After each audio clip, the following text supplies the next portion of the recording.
Eric Bieniemy and Sal Inessi were the two main guys back then. So Sal knocked up the coach's daughter. Wow. That's what he did. This content is great. I didn't know this Yeah, was so it gets really good. And then, so the daughter is pregnant. The coach is also a highly religious man, which he's getting a lot of media press about. Daughter gets pregnant, and then Sal gets cancer and dies. Yeah, that's why he didn't go pro. He died of cancer. I never knew that. I don't think we've had a medical doctor on here. Have we had? No. You're the first. I think so. So what's it really like, man?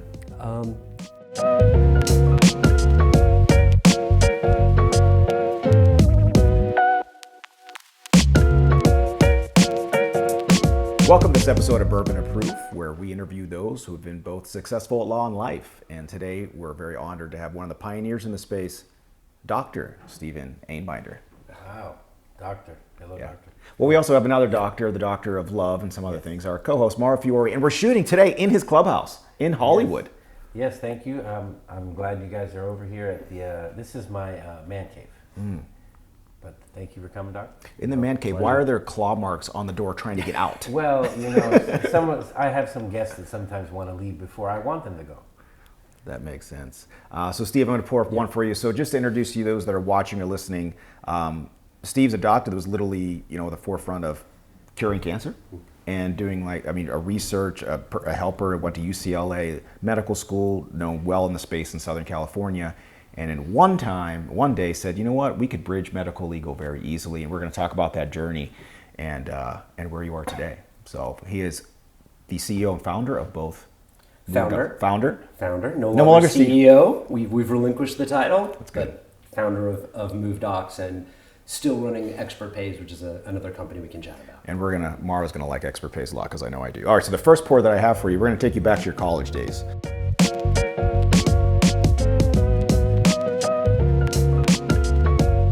So somebody sent this to my wife and I. It was a care package from somebody just from social media because they were thanking us for the work we're doing with the fires. Like, we don't know what to give you because you're helping people, so they sent us alcohol, and it was wonderful. So she lives in Colorado, and she sent this Colorado U, and this is from Ralphie, and they actually dedicate these bottles and some of the proceeds to other mascots and other buffalo and stuff like that. But this is from Laws. This is from Whiskey House, a special pour that they did. This is their reserve, and Yeah, Ralphie is the buffalo. Many days on the field. See, there you know, so he knows. Yeah. There's a lot of new Colorado fans in the past couple of years. I know an actual buffalo who went to Colorado named Dan Kramer. Oh, he went to Colorado? Oh, that's right, he did. He's a big guy. Yeah. Cheers, gentlemen. Welcome to the show. Cheers. And since it's St. Patrick's Day, I'll say cilantro. Yes. Right on the shirt. Yep. You got your green. Good. Not bad. That's pretty good. It's only aged 3 years, too. I mean, it's also about 10:05 a.m. when we're filming here right now. But it's noon in Colorado. Oh, see there. Yeah. It's a noon there. So It's noon there, so it's fair game. But this was like an après-ski. I learned this, the après-ski. What do they call it? Après ski. Après ski. Yeah. Is that before or after? It's after, Okay. but it sounds like before. I'm not much of a skier, I don't really have that kind of balance. He's not talking physically either. Yeah, so Steve, take us back to, how did you end up, I know, born in the Bronx, and then came out to the Malibu/Calabasas area after 8 or 9, something like that? Yeah, 7, 8. And then how did you make your way to Colorado? Colorado is an interesting story. It was a last-minute decision. I was young, thought I could play tennis at the university, didn't know what school I was going to go to, really wasn't caught up in where I was going to go or exactly what I was going to do. I knew I liked science. They had a good molecular program. I loved to ski. It was kind of like a no-brainer after that. I got very lucky when I was there. Talk about how life, they always say when windows close, a door opens, or when doors close, a window opens. Life, it finds a way, as Jeff Goldblum would say. Precisely. So for me, I was there, and 2 wonderful things happened in Colorado besides the weather and fun and being in schools. Number 1, I got a job for somebody who happened to, in his laboratory in molecular biology, win the Nobel Prize. Nothing to do with what Did you get bit by a radioactive spider? No, it was that luck. It was that odds. So all of a sudden, here you are applying to med school, and your letter of recommendation has a Nobel laureate on it, right? Like, what? Insane. Don't belong there. And number 2, which will tie into what we all do for a living, is I got to work for the football team. So I literally got to go to an Orange Bowl as a trainer, right? Wasn't on the team, of course, but as a trainer and got to do it. And what I refer to and what I started kind of not didn't begin me down this pathway in medical legal world, but it kind of opened the door is people always argue about how soon to get an MRI after an injury, right? And I'm not trying to, immediately jump to what we do, but it's cool because that's where I learned it from, is being there. Is people say, do you get an MRI right after the accident?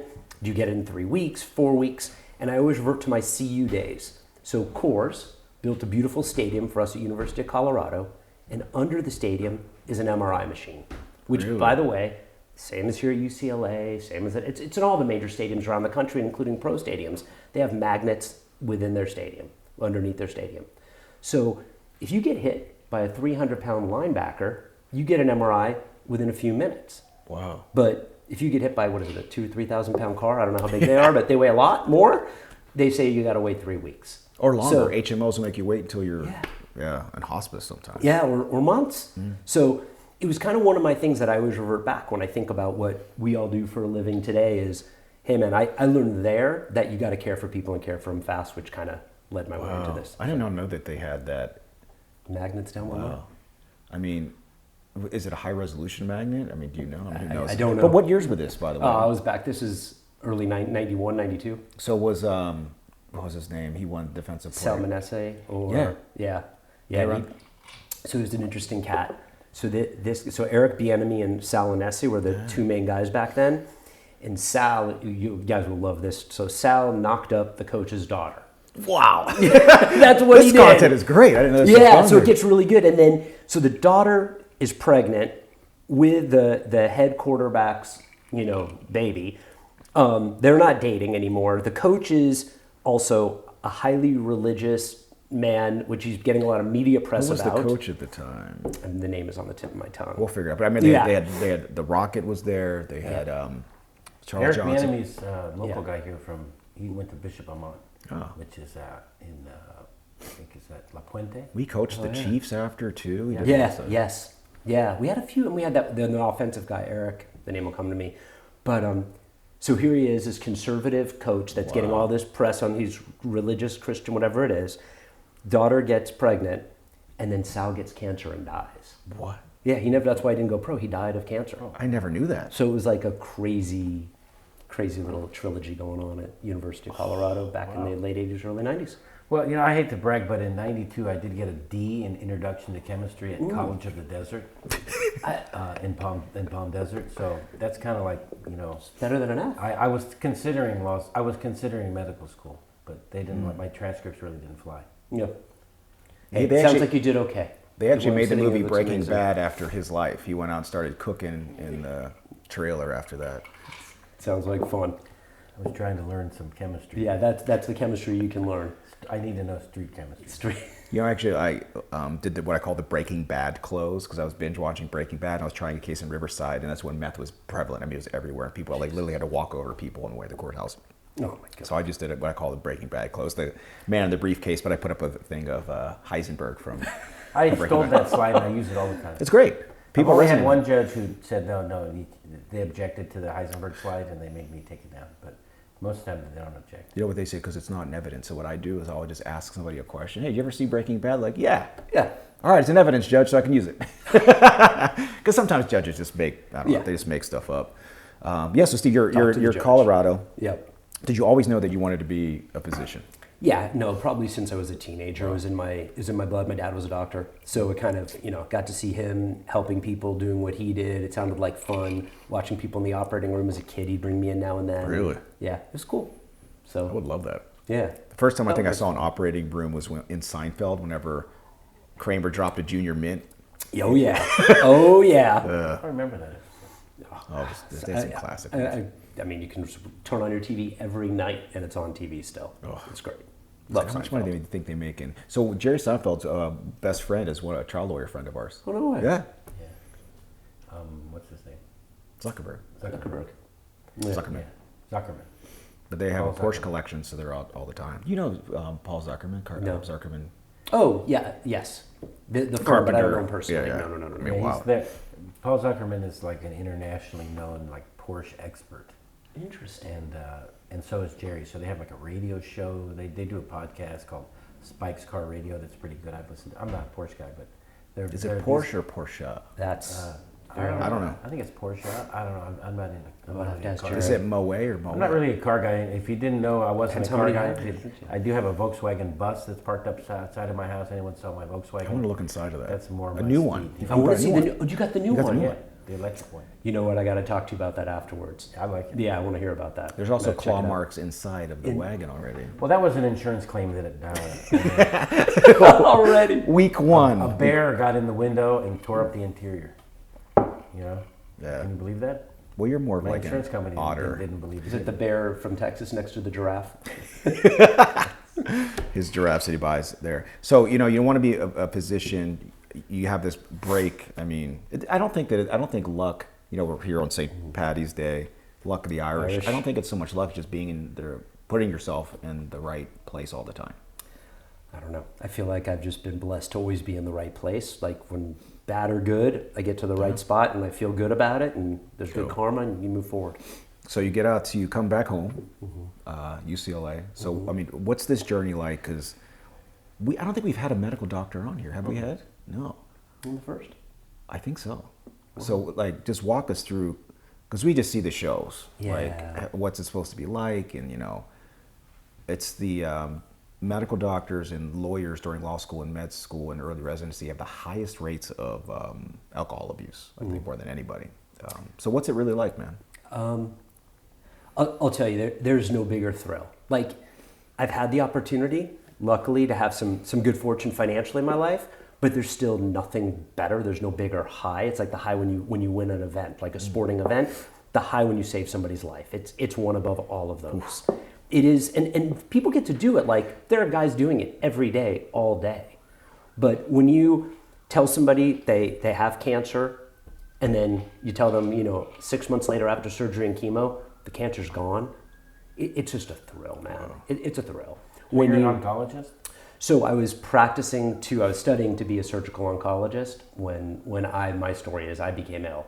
So I unfortunately had to quickly leave the operating room and leave what I was doing. And it's a fascinating, fascinating story, so we're here to talk about it. Yep. But it's a fascinating story. So I developed a type of asthma. It's a steroid-resistant respiratory condition, super duper rare, especially rare to develop in your early 30s. And when I did, there was nothing to cure me. There was no way to cure this, or to even, I died more than once. Like, multiple times they told my wife, he's gone. Like, it was very, it was real. It was tough. And I'm young, and I still have med school loans, and, all life is going on, and what do you do? And I found this medication through a doctor who was treating me that was in stage 3 clinical trials. And it's a medication that was meant to help children that either have bee stings or something of that nature, where they have these huge histamine reactions, stop the histamine reaction for these type of diseases. So I thought it would be helpful for me. I got on the original trial of the medication. Sure enough, I was better. Wow. I was doing great. But something people don't get to know about with clinical medical trials, you don't hear about, is when the trial's over. Unless the drug was approved, the medicine gets pulled and goes away. You never hear about this. And so literally, in this kind of my illness, they pulled it. I went right back to the ICU. And did they pull it because it wasn't a profitable thing for them? Trial was over. Yeah, but they didn't get it approved by the FDA oh my yet. God. Because that's a whole process, right? So I went to work for Genentech Novartis, who are the people behind this medication, and I said, let me help you to get this medication fast-tracked through the FDA. And that's what I did. I helped them. And my feather in my cap, as I like to say, it was the first non-oncologic, non-HIV biologic medication to ever get fast-tracked through the FDA. And it saved my life, and that's why I'm here today. It's called Xolair. Xolair? How do you spell that? Xolair. Oh, I had a Z there. Yeah, I know. That's what the X is pronounced. Yeah, so one of the fire victims I've been helping out, his name is Amadeus Starr, and he was a physician, researcher, just left it all behind just to be one with the world, the earth. He said this, and he wrote a book called Cancer is Good for You. And he goes through this whole journey about helping people cure their cancer with doing different type of things. Yeah, just super, and he wanted to be an artist, helping a lot of people out, but just it's powerful to hear everybody's journey about, I mean, if you had not had the resources to at least ask the question or be curious, you might not have been here. No, listen, 1,000%. If I didn't get into the doctors who said, hey, look at this medication and consider it, I wouldn't be here today. So they saved my life, and I hopefully have passed it on with getting Xolair approved. So that's kind of the story of how I got here. And then thanks to guys like you, lawyers who were friends of mine, who saw me sitting at home freaking out because I'm a type A personality, and they said, hey, look at medical malpractice cases. You know, you're going through this, if you weren't curious or asked those questions to your doctors, you might not be here right now. No. My wife would tell you I probably wouldn't be here right now. Wow. Yeah. So then how did you then think about doing medical legal stuff? Because right now this is where you sit as like this pillar in the community for both medicine and legal, and how education be forefront, how everybody should be consistent medical treatment, and more important than anything, injured people to have access to medical care. Just like you had back at CU, to be able to have an MRI if you needed it rather than wait forever. So the journey continues where lawyer friends of mine, asked me to be involved in medical malpractice cases, both as an expert and as a consultant. And I started down that pathway until one day somebody said to me, hey, we really like how you're doing this. You're detailed. I don't know if I was detailed because I was so good or because I had time, right? Most doctors who are out there doing this on the side, right? They're rushing in between patients, their family. I was sitting at home with nothing to do but to evaluate these cases. So I'd look at the cases, I'd find the right experts, put the team together, write the depo questions, trial questions. And they liked how I do it. Are we allowed to curse on here? Yeah, of course you are. And then they said, will you do PI cases? And I said, what the fuck is PI? I just go, what the fuck? I don't never heard of PI, right? I don't know what it is. And so it's like, what are we talking about here? Magnum or something? So they explained it to me. And although I knew a little bit about orthopedic type related stuff and a little bit about neurology, it wasn't my thing, but I love medicine. Still to this day, I can read medical journals all day, every day. And so I went ahead and I said, I got to find guys to help teach. So good news is, and I'll give them a quick shout out, Jeff Wong and David Fish. Jeff, back then they were UCLA guys. Now Jeff has moved on. At USC, I mean, he's a UCLA guy. He could say it. He could say USC. We're not fans. Are you a fan of either? I'm not. I mean, well, I grew up in LA. If I had to be a fan, I'd be USC for sure. Oh, I don't really like you as much as I did when I first walked in. So anyhow, they're there, and these guys, one's a spine surgeon and one's a pain management doctor, and I'm like, teach me, put me through a fellowship, teach me what I need to know. And these guys truly lend a hand. They taught me what I needed to know, sent me the articles, were there on the phone when I needed them, and next thing I know, I was doing the same thing for PI. That's how I fell into being like this bridge between the lawyers and the doctors, and then came MoveDocs, which is the kind of the technical connectivity that we've created. The connective tissue. So we're going to move on because now you're drink up there. Now. Yes. Oh yeah. I know. I'm talking to. We don't do any of these. You got to drink it all on this show. Yes. That's the rule. So now we know that you're in Nevada a lot. So Mara's got something excellent for you. This is Smoke Wagon, which is a single barrel.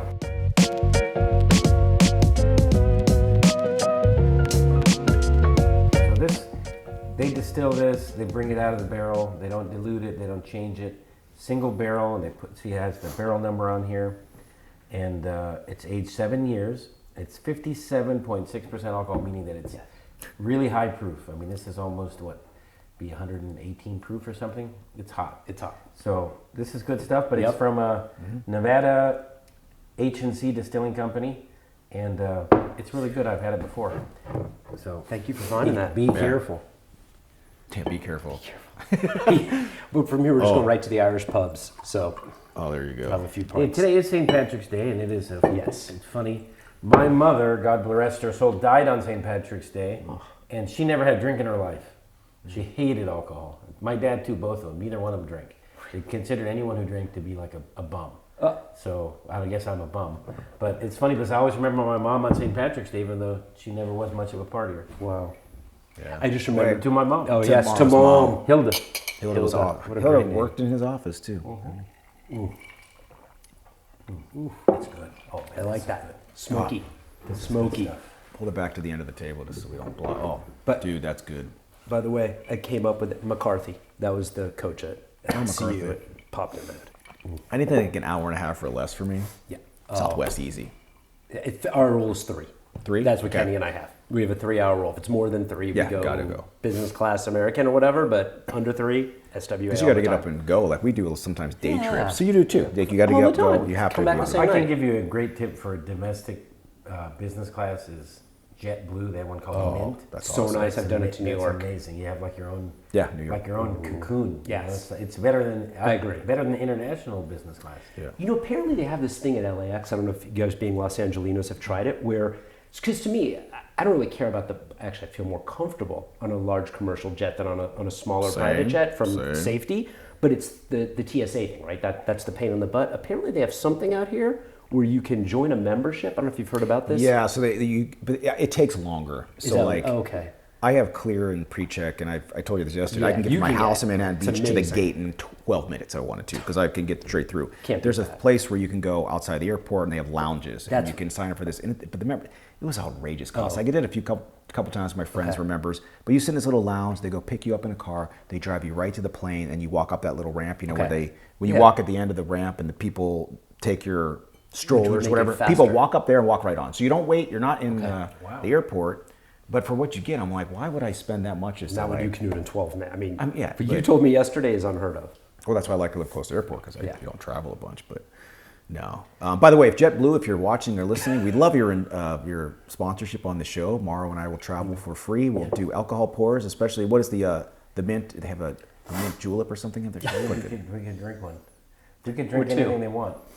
They sponsor. I'll drink it. I'll drink jet fuel. Yes. JetBlue, jet fuel. All right, so now you're bridging medical legal. You know, so walk us through this journey, because where you guys are now. I mean, Mara doesn't realize how huge their company is, because I mean, how many medical doctors do you have on your platform? Thousands. I mean, Thousands, more than 10,000. I They think own like Oasis 14, too, right? 15,000. Yeah. Oh, that's my favorite.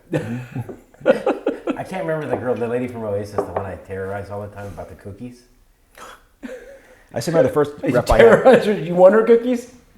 No, this is, I always tell, she sees me and she just walks the other way, because I see her at the conferences, the Yeah. Oasis lady. I don't remember anybody's name. No, but not gonna say I always no more. tell her, I don't use Oasis anymore. And she says, why? And I said, well, you know, I truly don't remember if someone gave me a gift, okay? I don't remember if you gave me a Lamborghini, I wouldn't barely remember you gave it to me. Right? Because I don't really give a shit anyone giving me anything. No. But if someone gives me something so shitty that you'll never forget it. Like my dad always told me, don't give anyone like a really shitty love gift, this. because they never forget it. Yes. Right? What did they give you? So what did we give Oasis, you now? I sent them, I'm going to tell you, 500 loans. Okay? Let alone did they never even bother to come see me. Like, He's so thanks for the sensitive. 500 loans. No, I can't or believe something. what kind of But who runs a company after like that? 500 loans I sent them, where they didn't even give me a box of crackers, they sent me a Christmas present one year. And I opened up the box, and it was like one of those like tins of those like Danish cookies that are like $2. And I literally said, this, after 500 loans, they sent me a tin of $2 cookies. I told everyone in my office, take Oasis off of our list. Done. Wow. Gone. They're Gotta gone. go. What now? They're under new management. I hope this was before 22. Oh, yeah, this was a long yeah. time ago. Okay. Well, do you know Marissa? I actually Marissa, told that's her. there. She's awesome. But I this is actually like the told new her, wave. She sent me, Yes. Yeah. This is awesome. like at least like a 5-pound one of those big cookie Yes. tins. I'll go back to Oasis. That's all it takes. That's all it takes? I need more. They have to make up for these cookies. So I'll we never. like- I don't remember what my mother gave me for Christmas. What is your favorite food? Pasta. Pasta. Checks. All right. All right. I know what to do. Like But Italian there's a pasta? lot of pastas. Yes. Okay. All right. I got it. Interesting. But yeah, don't ever give anyone something really shitty. They don't No, they forget forget it. it. Never. forget. I remember my first Oasis rep when I started my firm was John Feldman out of Chicago. Yes. I would just I talk know to this John. guy all the Still time. I've there. never met him, but I would just Yeah. talk to him all the No, time. That's what they do. They're just in-house. Oh, that's a story for And a then- different and then day. the other but thing that's- is- I like the guy. We talk about. I didn't know 99 anything about the Yes. space Pro. again. 99% of the vendors I use never send me anything, and I don't give a shit because I don't care. I don't want anyone to give me anything. I've got everything I ever need. But if you're going to send me something, Don't send me cookies. something that costs $2. And also, don't send me your branded swag that's shitty. Like I get this and I literally just give it away. I'm like, Yeah. well, I'm never gonna wear this. If it's high quality, I'll wear anything if it's high quality. I mean, shit. Different people's brands. Well, I'm okay with that as long as it. Yeah, the other day his wife was on Instagram. She was wearing one of my Fiore Eagle hats, but she likes the hat. It's a nice hat. Yeah, he has a nice beach foam trucking pink hat that she wears all the time. More than my swag, and mine's freaking more expensive. I don't have It's nice. So I don't have either of your hats. So I need. Oh, I I need gotta get you a hats. load. I'm a hat guy. I got one I wear upstairs. hats. Since we are at home, I do have one upstairs. So I'll bring you Nice. one. I love It it. does have good stuff. Yeah, so I mean, how did you then, now So having that- thousands of doctors on the platform, like what was your vision when you started MoveDocs? What year was this? Yeah. 2000, early 2000s? So it was early 2000s that I got brought into a company called Canyon Medical as their chief medical officer to underwrite spine surgeries. It was a funding company based out of Nevada. Kenny Fustas was the owner of it, former chiropractor who, he's way ahead of his time. The guy owned chiropractic clinics that had primary care doctors, physical therapy, chiropractic therapy, and an urgent care attached. So really cool setup, really took care of people, got them in, kind of taught me a little bit of the business on that side. But we would have the saying, he would go ahead and he would fund a spine surgery, right? So funding a spine surgery back in the days, the comment was this, it's like buying an E-Class Mercedes, right? That was about the price of a spine surgery. You'd put it in front of the hospital, you'd come back 2 or 3 years later, there'd either be 2 Mercedes or no Mercedes, Wow. right? So that was the financial implication. Or a Maybach. If you got really lucky. But that was the concept of it. And so he's like, I need somebody to come in, evaluate these cases, and make sure that they're valid, they have value, the lawyer's good, the case makes sense, it's all good in the hood, so we can go ahead and fund them. So I started doing that for him, and the story is actually kind of cool. He said, what am I going to pay you for it? And I'm like, bro, I just moved to Vegas. I don't have a lot of friends. How about we just get a beer now and then? And that's how we kind of ran the business and did it like that. And then there were some financial things. He needed some help. And so we came together. I threw in my cash and we grew the business. In 2006, I'm finally starting to get my head around finance a little bit. I'm still doing all my other things. I'm still even thinking about going back and being a doctor because I'm starting to get healthy again. And, oh wow, that just hit, by the way. Oh yeah, this one will get you. Yeah. And so we're doing this, and I turned to him and I said, it's about speed. Finance is about speed, right? If you get double your money, but you do it in a year versus doing it in 3 years, there's a difference in how much money you make. So I went back to the law offices we were working with, and I turned to the case managers, and I'm like, guys, what's the deal here? Like, how do you get cases settled? What's your biggest inhibition to getting cases settled and the dollars in and the patients taken care of? And they said, medical records and bills. It takes months to get medical records and bills. It sucks. So Dropbox existed in 2006, but it was not HIPAA compliant. And being at UCLA, HIPAA compliance was drilled into my brain. And so we created MoveDocs, and MoveDocs is the first HIPAA compliant Dropbox as far as I know. And that's what the concept was. Hey doctor, we'll go ahead and pay you or advance you or whatever it is for your medical bill, but you got to upload those records and bills immediately so I can push them to the So on attorneys. MoveDocs, a patient could log in and see every doctor or specialist that they need to be able to research and select geographically. Patient with their attorney. Patient with their attorney, because Or you have with to be their provider, because or with the the doctor. attorney acts as the conduit, like to Yes. verify that these are going to get repaid. It's like an insurance company type thing. That's right. But it's accelerated medical care with the best board certified specialists. 100%. And what MoveDocs does is they will help negotiate those rates, but be the platform that will make sure that everybody's held accountable. Medical records quickly go to the platform, they get to the lawyers, that they can settle the cases faster, which helps the clients recover and move on faster. You got it. Yeah. And over the years, right, bells and whistles. It's about efficiencies. I don't even know how many, then these large law firms, how they deal with how many case managers they have to have. And efficiencies is the only way for them to extract value out of the case from the attorney perspective, from the business perspective. So what we've done is, hey, how many times, if you have 8 providers on a case, each of those 8 providers has to call your law firm every 90 to 120 days and say, hey, what's the status of the case? What's the status of the case? That takes a lot of time of your support systems, right? So what we've done is they do it online and they Automate. one click, case in lit, case trial date, and they click it once, done, one and done. And then when it comes time at the end of the case, hey, we need X number of reductions. Well, do they have to go back and talk to 9 different, people from 9 different providers' offices? No, one and done, and you can even do it online if you want to. And you guys are in how many states? You guys are a lot of places. Yeah, it's about 30. Wow. Yeah, it's working. And then you guys have integrations with case management platforms to make it easy. But the one thing, this is what the biggest pain point that I have as a law firm, litigation and trial is very expensive. and like experts are very expensive. I mean, that's probably my number one cost, more than overhead, more than employees. Is it probably the same for you, Mauro? I mean, it's yeah. It's so weird after so many years doing this. Like if I'm gonna take a trip and it's $18,000, I think, well, that's just like one expert. I just equate things I purchase to an expert. It's like I want to buy a car that's $60,000. Well, shit, that would be like 2 phone calls with Brad Everett. So I buy the fucking car. So it's fucking weird, man, because I'm so browbeaten by experts, that it's like I equate everything to how much I pay experts. Mauro, can I ask, in my understanding, and not being an attorney, not owning a law firm, is one of the biggest obstacles we have of retaining experts is how it's related to your taxation, right? Because you can't write it off in the year, not like a giraffe. You cannot write that off in the year it's that not like you pay the expert. a livestock investment. Yes, or a Lamborghini. Yeah, you can't write it off, so or you're not a 6,000-pound SUV. Yes. Whatever, yeah. But if you can't write off the case advance cost that the law firm has to do, you can't charge interest to your client, you can't do either of those things. That doesn't allow you to deploy those dollars into a marketing spend or more employees or anything like that. That's right. So we're always in this roadblock where we have millions of dollars out in cases at all times on case advance costs. As soon as it settles, go back to the next one. No interest, can't do the tax deductible. So I'm gonna try to explain expert pays to Mauro just to see. Mauro, you're the customer.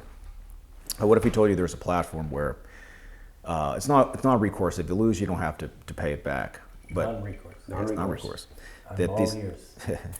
You need an expert that'll be able to find you the best one, and if you'd like to work with a certain person, they'll reach out to them, help negotiate the rates. They'll take care of payment for them, and they'll be able to upload all the medical records, be the conduit, and they'll pay for all of it. Or if this is your company? Mm-hmm. I knew I loved this guy. I'll take it. I knew I loved him. You know what? Forget the cookies. No, that's a different company. That company owes you pasta. We're back in business. Good. That sounds amazing. I know. You know how many cars I can buy now? A lot. A lot. Whatever you like. You might get on Jerry Seinfeld and Paul Zuckerman's You'll be podcast now. Next podcast you'll know is a Porsche. Speaking of tax write-offs, I have a friend of mine who did the private jet tax write-off, that you can write off private jet. So he got his plane.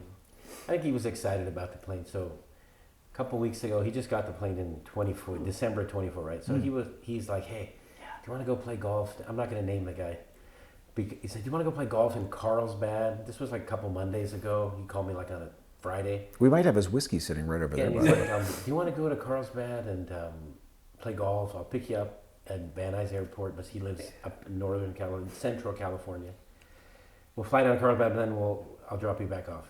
Sounds fucking great, right? So I go to Van Nuys Airport, and luckily for me, I've had a lot of friends that have private planes. I've been on a lot of planes. Every plane I've ever been on, they all have 2 pilots. Yep. Okay? 2 pilots. So this guy shows up, I get in the plane. Oh, God. The pilot opens the door and stuff. He gets out, the son of a bitch is like half walking like this. He's like 75 years old. He could barely, the pilot didn't look like too great. And then there's only one pilot. And I'm like, I don't want to get in the fucking plane even, but he's going to kill me if I don't go in the plane. But I was thinking to myself, I'm not going to get in the plane with this guy as the only pilot. Because I don't know how to fly a plane, and I know this guy doesn't. So I was like, fuck. And he's like, I was like, how long is it? I asked the pilot, how long is this flight to Carlsbad? He said, 22 minutes. I was like, he can say, man, I can do it. 22 minutes. Fucking let's do it. So we get in the plane. For the 22 minutes, I asked the guy, I said, what about, most people, I'm not complaining. I'm in a private plane. 2 pilots? It's like, oh yeah. I said, well, how much is the other pilot? He said, like $100. I felt like literally strangling him in the plane. I was going to kill him. I said, $100? And you didn't fucking... Our life? Yeah. I said, man, make sure you never fucking pick me up again. No. Unless you got 2 pilots. I'll pay for the other guy. Yes. For the $100? Done. It's right here. Would you get in the plane with one pilot I barely get in with 2 on a small plane. Dragging his right You leg. know how I am, not a good flyer. He's a private jet snob, this guy. Well, I mean, I like 2 fucking pilots. You gotta have 2. I mean, you call me a snob. He also likes warm cookies. Yeah, like, I can tell. Yeah, no, I mean, I'm a snob. Call me a snob. I like 2 pilots. No, Because I don't blame fuck, you, man. this guy's eventually going to pass out one day in there, and then I'm going to grab the fucking wheel. It says airplane. Yeah. Most important question: how did you shoot that day? Oh, we played good. All right, so it was a good course. It made up for it. Yeah, it was very nice. Very Yeah, nice. that's we had a nice. nice meal after. I mean, the man is a gentleman. I'm not, Yes. That's why I'm not besmirching. You just him. wanted him to have 2 I just pilots. 2 pilots, and to spring the extra $100. Yes. You know, I mean, come on. I mean, it was. People told me it was $6,000 for the other pilot, but for $100 still fucking would've dollars, It's your $100 life, an man. hour. Excuse me, $100 an hour. Yeah, but So still. we were probably gone like 5 hours, so $500. Anytime. Pay the $500. Here's- Let me contribute. Yeah. It's like not having an assistant surgeon in the case. You Yeah. gotta have 2. Oh. Yeah, bring the vascular surgeon in, make sure Yeah. that it doesn't cut something, you know. It's always a good idea. Yeah, always good. All right. Back to the non-nonsense part of the show. By the way, he's one of our best friends. We talk to him all the time. Of course he is. Let me ask you about the Talk shit. MoveDocs. Because Yes. because Bob had mentioned several times something about how you can get the fucking records like in Yeah. 1 day or something. Yeah. How does that work? So- the 1 day record. Okay, so there's 2 different components of it. This- I this- think this part of company. it's the techno. They're- No, I think. it's a separate, but but there we were, work with them. yeah. So there's 2 components to it. Component 1 is every provider that's on MoveDocs has an obligation to upload the records and bills the second it hits their EMR, their electronic medical record. So we're connected to those EMRs, so they get pushed directly to us, and we push them directly to you. So when you use MoveDocs providers, those providers have the records updated, and at any given time, your staff or you will not only see the records, you'll know the care plan, you'll know what the patient's next procedure is, you'll know what procedures are pending, when their next appointment is. So you can look at your dashboard and understand the patient's medical journey in one glance when they're on the phone and you're about to get on the phone with them. You're like, God, I don't remember this client. I don't even know what's going on in their case. Boom, in your case management software, you can see all of this as long as we're connected to your case management And like right now, like my family member is going through some stuff, so I have to log into the patient portal, their patient portal, and it's terrible. Like I can see the pending medical stuff, like what happened 2 days ago. With theirs, you actually see the real medical records and what's really going on in real time because they have to upload it right away, and it's just. And do you have lots of providers that are part of MoveDocs that have this obligation? We are with, I don't even know the exact number, but more than 10,000 practices, and a practice can have 30 docs across the country.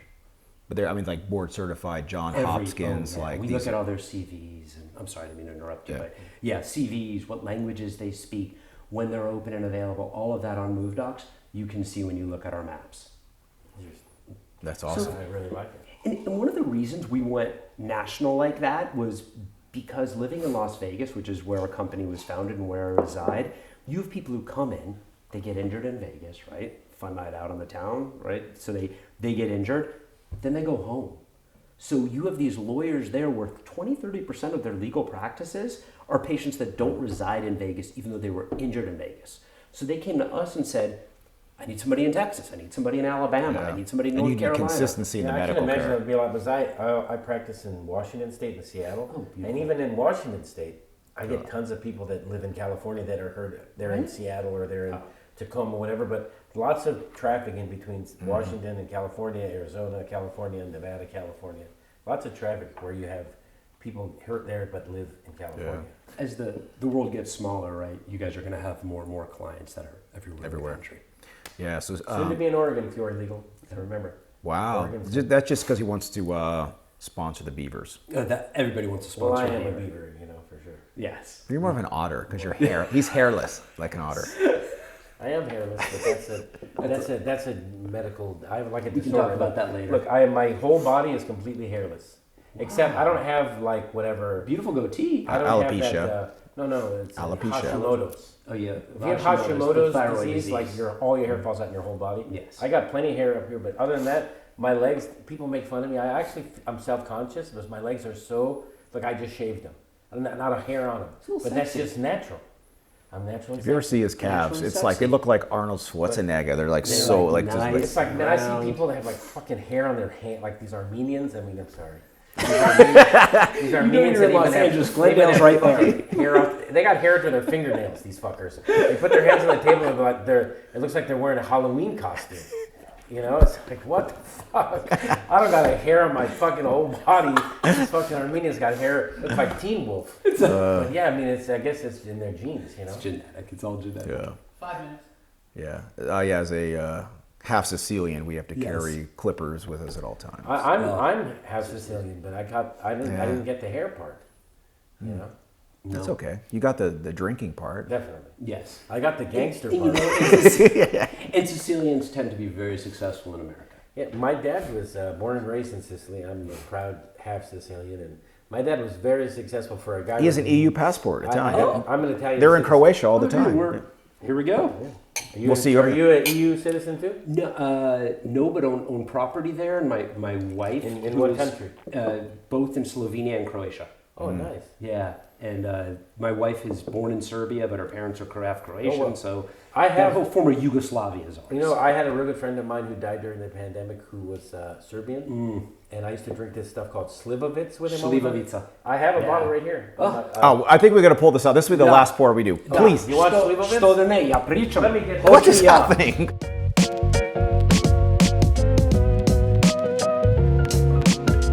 This is Oh, God. This is the best shit. Yeah. The guy I'm talking about was Mike, the bartender from Dantana's. And Oh, yeah. It's a West Hollywood institution. I'll be there on Tuesday night. Mike, the bartender, That's where- and now they have a picture of him over the bar. It's Yes. called Mike's Bar. I know I it. drank with Mike for 20-something years. No and way. if he liked you only, because Mike was Serbian hardcore. Yes. If he was your friend, he'd pull the Slivovitz out from under the bar, and he would pour Slivovitz for his buddies free. He never charged his buddies for Slivovitz. Never. And once you drink this shit, you see why I didn't charge you. But this is as Serbian as it gets. This Slivovitz. This is plum liquor. I've been doing a lot of plum bitters and drinks recently, too, that are non-whiskey. So when you guys come out there one day and you visit me, We will. because We'll so drink Slivovitz. we start with there's different one besides plum. To we Mike, start the with bartender apricot. from Dantana. To Mike. Who's actually real good friends with Keith Bremer, too, our buddy. Yeah. I met Mike when I was at Dantana's with you guys. Slivovitz is, this is stuff for people. Hold on, that one are more like- time, guys. So when you're in Serbia and you toast, they say "Živeli" to life. Živeli. That must sound a little French. Živeli. C'est la vie. I've been waiting to bust out this Slivovitz since I've had it What a for while. time. So, Steve, we're at the end. We could speak forever about everything we're doing, but we're at the end of the show here. And I want to hear two answers. What does the future hold for Dr. Ainbinder? And what's your bourbon of proof? Out of all these, what's your favorite and why? So we'll start with your first question. The future for Dr. Ainbinder is I've started something that I'm very proud of, which is creating access to care for patients who are injured in some type of third-party tort, MBAs primarily across the country, where they get the quality care they deserve. We've integrated it now where we're connected to the EMRs and we're connected to the case management softwares so things can flow through. I believe, and this is back to my days as a doctor, so many patients' care are at jeopardy, and there's numbers behind it, iatrogenic deaths, all these different things, that when doctors don't have the medical records and know your past medical history, let alone the lawyers who are representing them and caring for them, people can get hurt. So our goal was access to care, medical records, real time, so people know what's going on and patients get the care they need by good quality physicians. Wow. So that was our number one thing. Today, our premise is do that, but do it with technology. Become that black box for law firms where when you put your case, your patient, your client into MoveDocs, they're going to get appropriately medically driven care from point A to when they So are you guys do MIA. lean-based care as well? It's all lean-based.